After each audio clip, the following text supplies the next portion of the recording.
Okay, so now let's talk about what happens during exercise and what you want to do. All right, so we'll put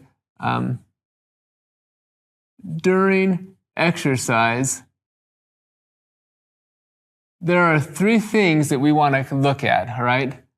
Number one, we want to talk about our energy needs, all right? Energy, this is going to be specifically talking about carbs. Another one is our fluid to maintain our hydration. Skip the Y. Our hydration. And another is electrolytes, specifically sodium and Y. All right?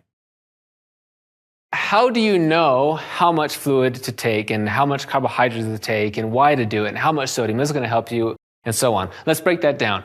It really depends on the duration of the event, the intensity of the event, how much you're sweating, the environmental factors, and so on. So if we break this into a couple different ways of looking at it, let's say your event is less than 60 minutes, okay? Then, what do you need when it comes to carbs?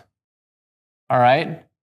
When it comes to carbs, you don't need any, all right? It's just 60 minutes. Do you have a ton of glycogen? Not a ton. You have, your glycogen is full, you can easily go for 60 minutes. There's no reason to have that. It might help placebo-wise if you were to do some mouth rinses. Okay, you don't have to actually get carbs, but just even a sugar substitute type thing, right, with no calories, just rinsing your mouth alone tells your brain, hey, you got this, you can do it, you can push yourself. All right, so it's talking about like a 10K, or if you are super fast, half marathon, or different cycling races, less than 60 minutes, you don't need to worry about carbohydrates as long as you're already, carved up enough before that. And again, you're talking about high intensity stuff. Okay, how about for fluids? What do you need for fluids? Well, actually, during that race, you probably don't need any fluids either. When it comes to fluids, your main thing with fluids is you have to prevent a dehydration of 1 to 2%. Okay, you have to prevent that from happening. And 1% is not a big deal. Actually, when you're dehydrated a little bit, you actually get a benefit because you weigh less, and so you're carrying less. There's less energy to carry that, and you do this thing called the hemoconcentration, basically. So you have all your red blood cells, everything is together more, and you're able to deliver oxygen really well. So, but again, as you decrease your blood volume, then what happens? Your stroke volume decreases, so therefore your cardiac output decreases. Your heart rate has to go up to make up the cardiac output. So they kind of counterbalance each other out. But that's only like at 1%. When you go to 2% and above that, then these effects outweigh. So typically with the fluids with less than 60 minutes, I mean, you can lose a couple liters of water and you're still, let's do the math. Let's say that you're 70 kilograms and 1% then would be, if it's a kilogram per liter, so 1%, like 700 milliliters, right? So you can lose like 1.4 liters. So like 1.5 liters of water. You can lose 1.5 liters of water. So if you're in cool environments and you're going to be going all out and you're acclimated and everything, you probably don't even need any fluid and you're just going to end the race really good. You don't really worry about fluids too much. And then how about electrolytes though, right? That's the craze. Electrolytes, everything. Well, do you need those at all?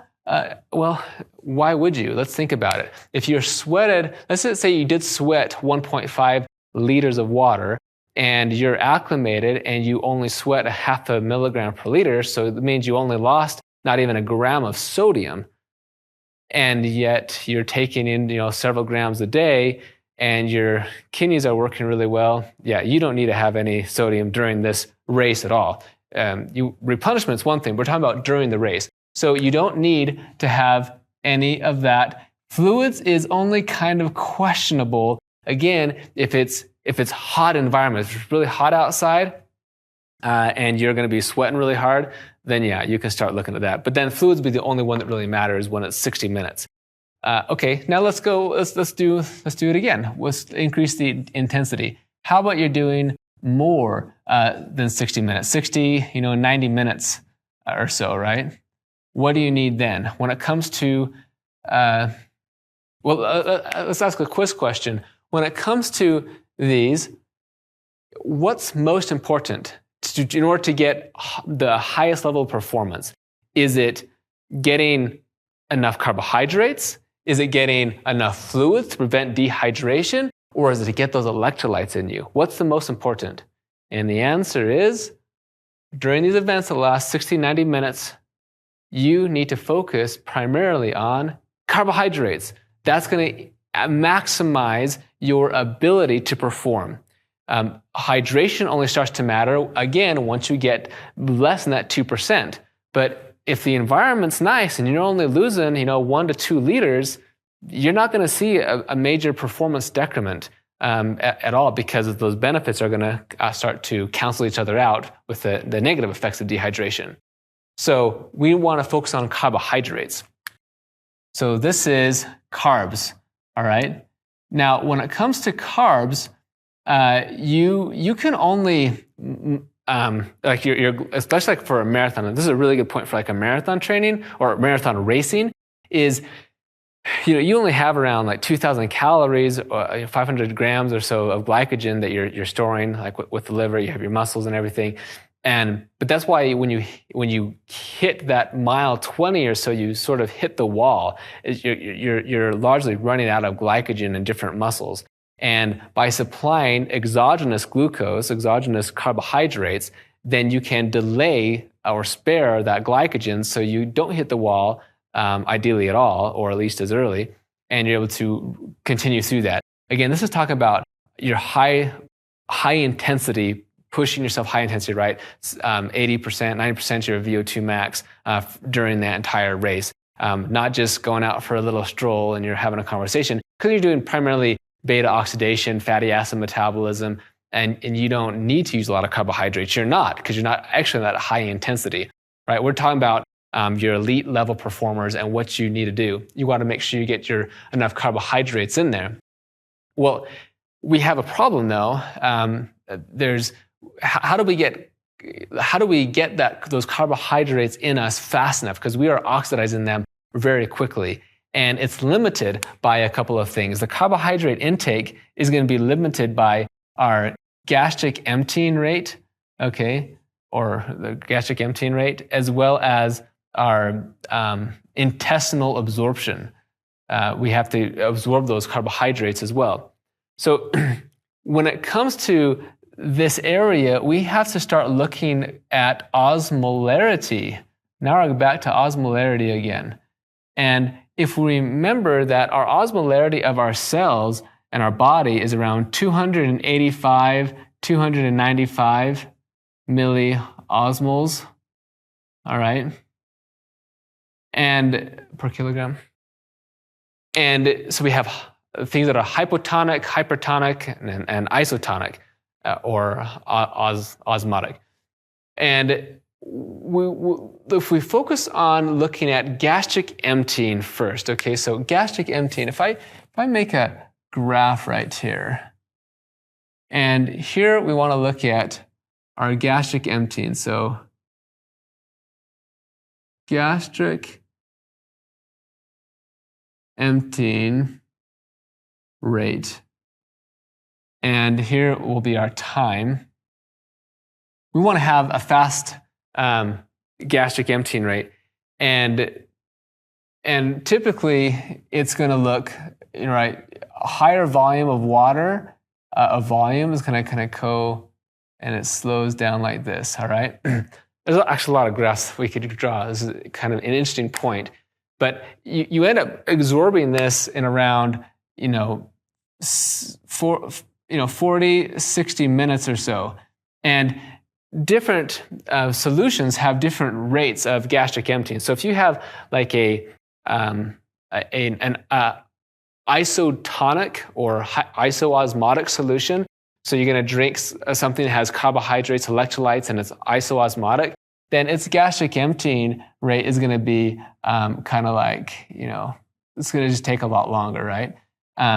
Versus if you have something that like just plain water, it's going to be a lot faster. So actually we could draw another graph just to show what it is. So we could call this one our gastric emptying rate here and our osmolarity.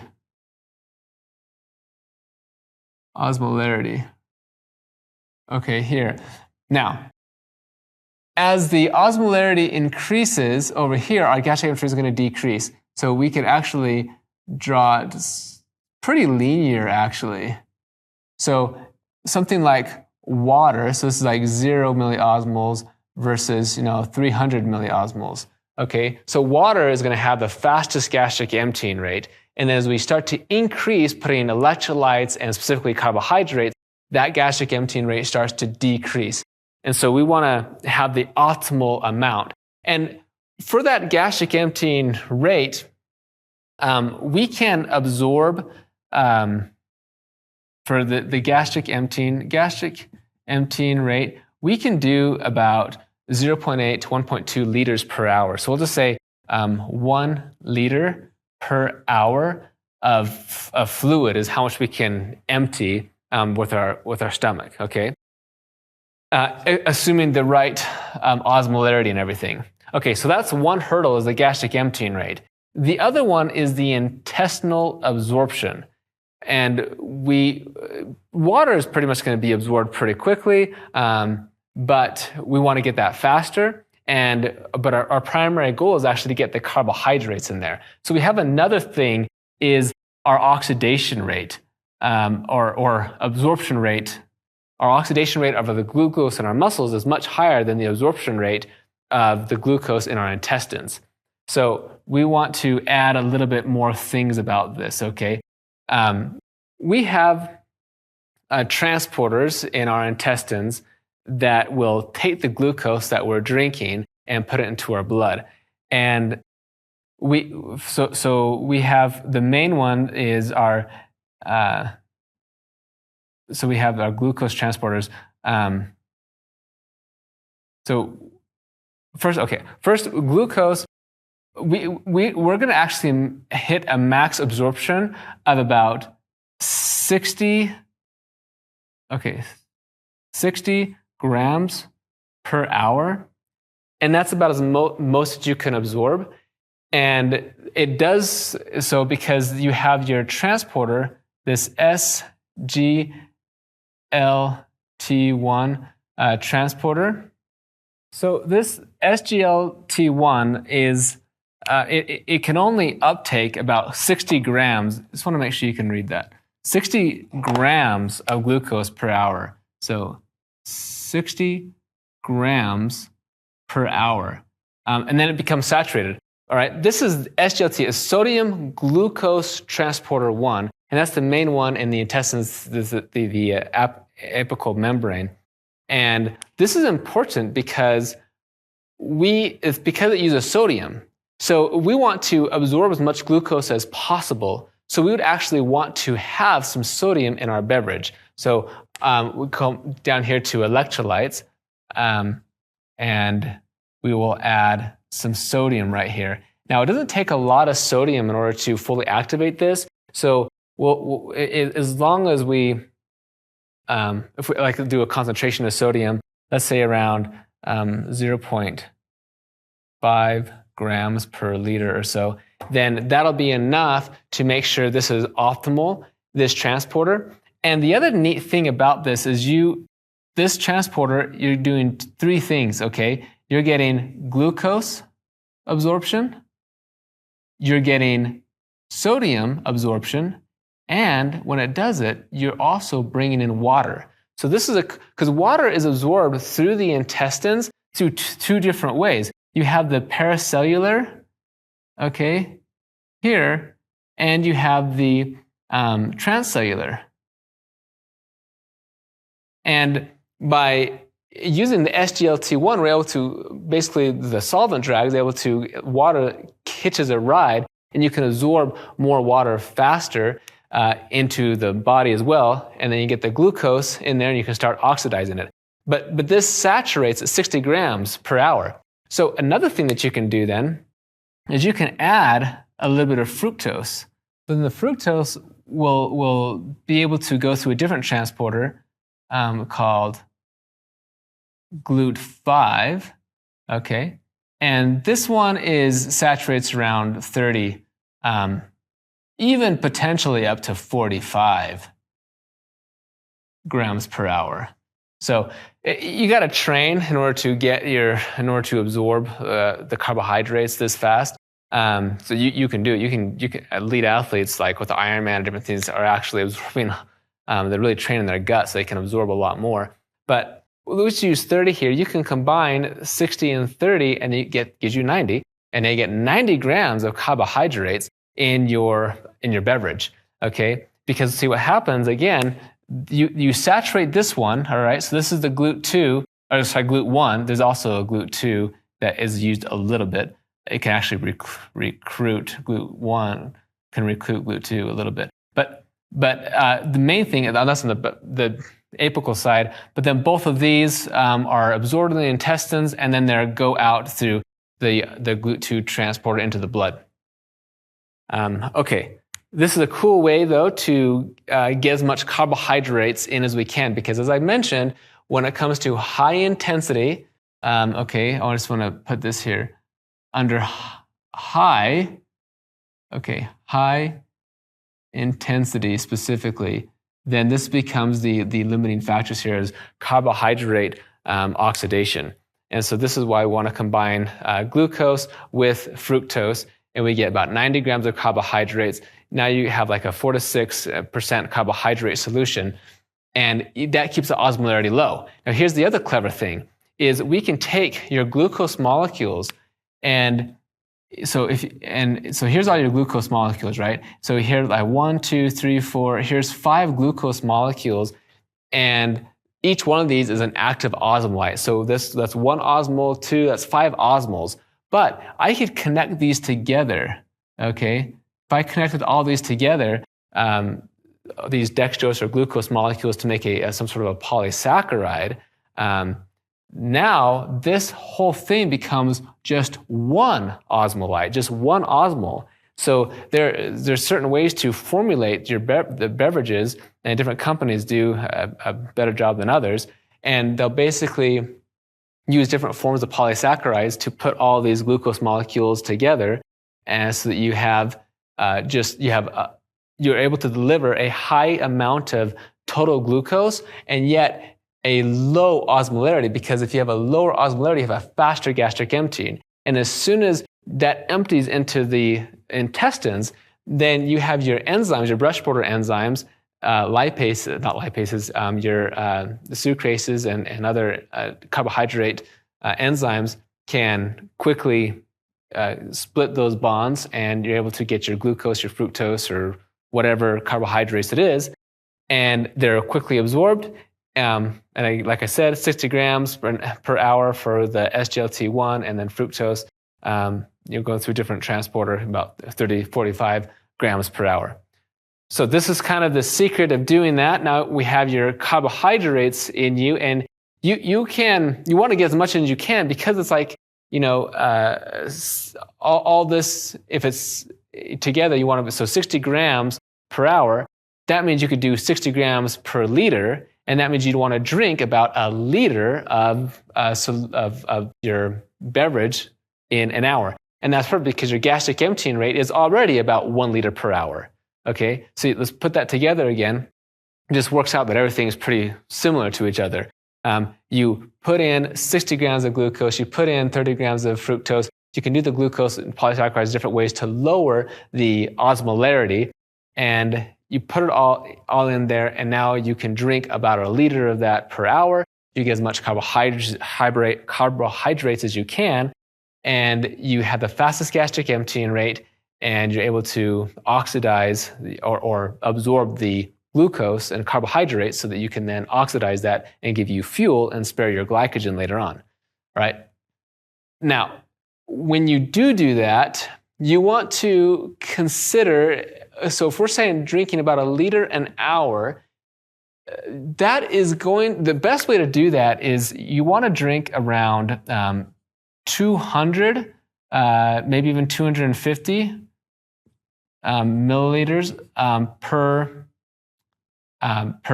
say 20 minutes or so, as opposed to like 20 milliliters here and 50 milliliters there and just little chugs, because this volume-wise, okay, the higher the volume, if you keep your stomach more full, you actually have a faster gastric emptying. So this is the gastric emptying rate over time. Notice that the rate is the fastest right at the beginning. That's because you have more volume. So that higher volume is going to have faster gastric emptying. So by keeping your stomach full, as long as you're comfort, right, you can actually empty that quicker into the intestines, and then you can absorb those carbohydrates.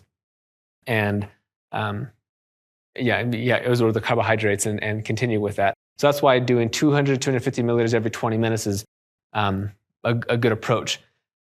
Okay, now the electrolytes. So we already talked about electrolytes a little bit right here.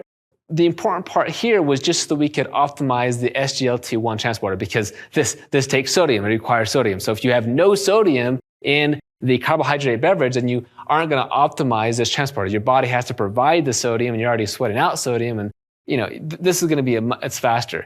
And so you get faster absorption of the water, and you optimize this transporter better.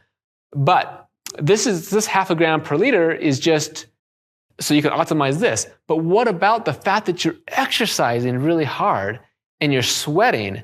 Do you need to replace those electrolytes during your event? Well, again, it depends. How long is the event? Is it only 90 minutes? Is it 3 hours? Because if it's only that long and you're pretty acclimated, you're not sweating a whole bunch, then yeah, you don't need to worry about that at all. You don't need any electrolytes. You don't need any. The only reason to have sodium is only to optimize this right here. So you don't need any electrolytes during that. But yeah, if you're sweating a lot because it's super hot outside and you're out there for a few hours, then getting that sodium could start to be more important.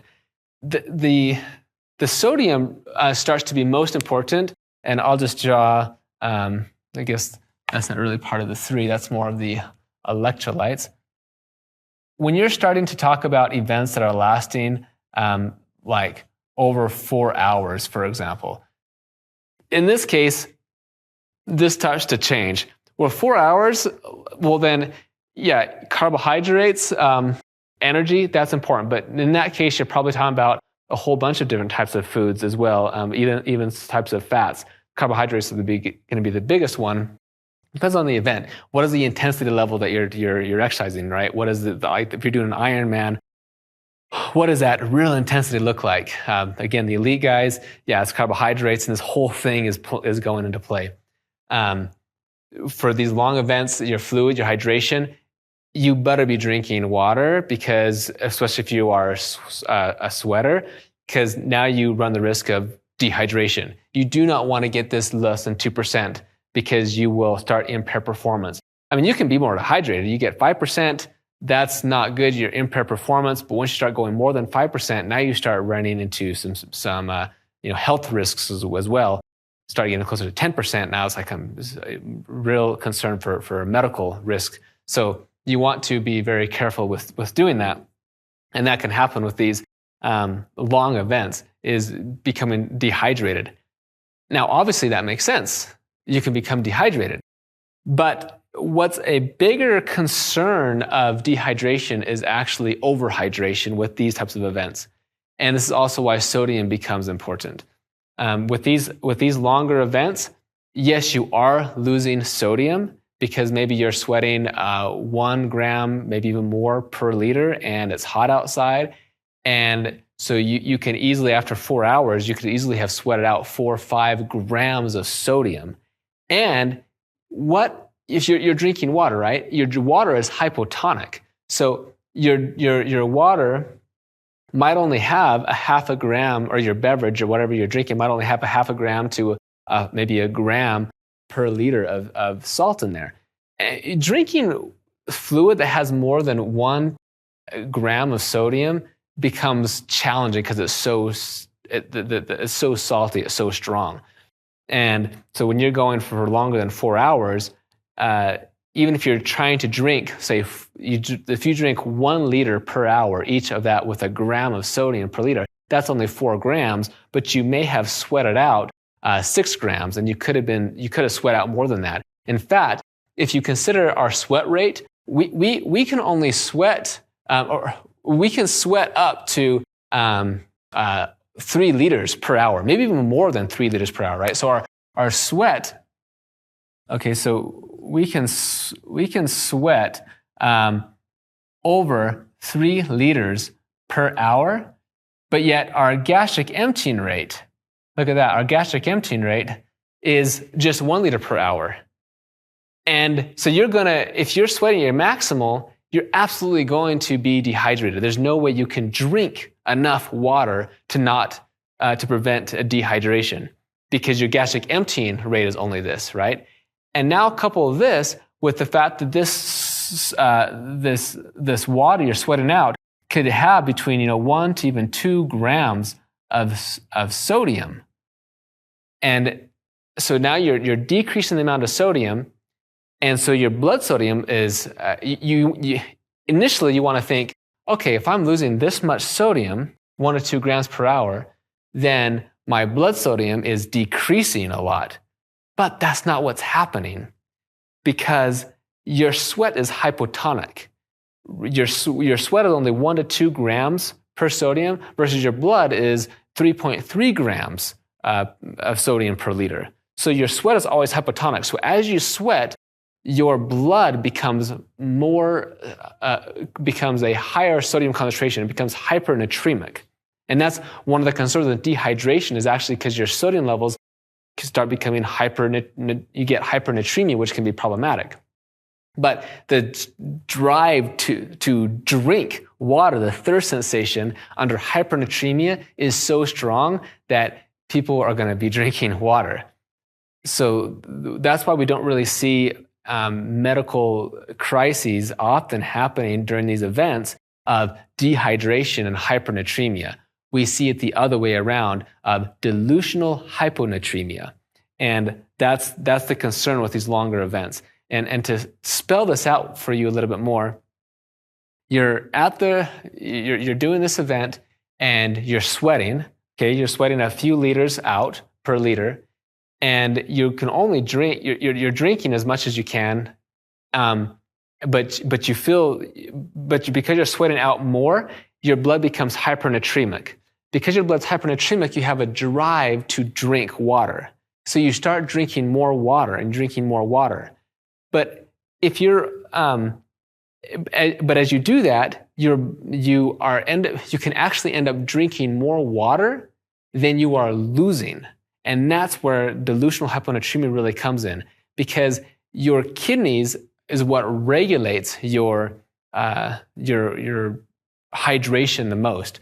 And when you're exercising, your ADH levels are suppressed, and so you're not able to. You typically don't feel like going to the bathroom as much when you're running or you're cycling really hard. I mean, it happens, but you don't feel like that drive as much, and so your body has a hard time regulating your osmolarity. And so what tends to happen then is people are worried about dehydration, and they're feeling thirsty, even if they're not, and especially if they're not sweating a lot and it's kind of a cool environment, and they just feel tired, so they just start drinking water, like at all the aid stations, and even if it's just Gatorade, so even or some other electrolyte drinks. Because remember, these electrolyte drinks only contain, a half a gram to maybe 1 gram of sodium per liter, whereas your blood is 3.3 grams of sodium per liter. So there's no way that they can get enough sodium by drinking fluids in order for them to prevent hyponatremia, right? Low blood sodium levels. And so if they're drinking too much fluid, specifically more fluid than they weigh, then they're at a serious risk of hyponatremia. So one of the things that you want to do is, before you exercise, you weigh yourself, and after you exercise, you weigh yourself. and you just want to make sure that you're not losing more weight than 1 to 2% of your body weight. You want to make sure you don't ever gain weight during whatever exercise training you do. So even if you're just going to go out training for a run and it's hot outside and you bring your water, you don't want to end up drinking more water, so you end up weighing more than when you left. So if you left and you were 70 kilograms, you don't want to come back being 72 kilograms, because that means you have diluted your sodium levels. Because remember, you lost sodium levels in your sweat, and now you've consumed even more water, and so your blood sodium levels are down to 125 milliequivalents, and you can start having some neurological issues and so on. So be very concerned about the risks of hyponatremia. Okay, now when it comes to, actually that actually sums everything up when it comes to our exercise. And when it comes to your exercise performance, you just break it down into 3 different things. Is it less than 60 minutes?